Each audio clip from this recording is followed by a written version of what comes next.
Кыргыз олимпиада спортчулары ата мекендик өндүрүштөн чыккан бот кийимдерди кийишет. Аларды ким тиккен? 2024-жылдагы олимпиада катышуучулары үчүн бот кийимдер Нур-Султандын колунан чыккан. Ал кыргыз спортчулары үчүн бот кийимдерди өзгөчө шыктануу жана сыймыктануу менен тиккенин айтат. Биздин олимпиадага катышкан спортсмендерге бут кийим жасаш керек дегенди укканда мен аябай кубанычтуу болгом. Сүйүнүп, бул мага аябай чоң мотивация болгон.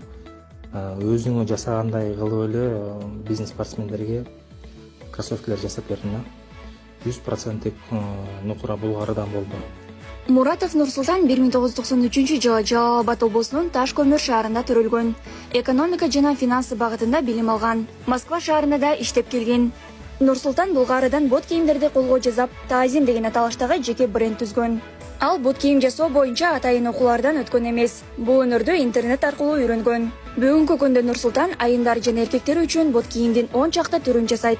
Кармановдун айтымында бир түгөй бот кийимди жасоо үчүн орточо 5-6 саат убакыт талап кылынат. Кол өнөрчүлүктүн негизги максаты ата мекендик өндүрүшкө салым кошуу. Нур-Султан чакан бизнесин чоң масштабка чыгарсам деп кыялданат. Нур-Султан кантип өз алдынча бот кийим жасоону үйрөнгөн. Бот кийимдин баасы канча? Жообун Лимон медиа порталынан окуй аласыздар.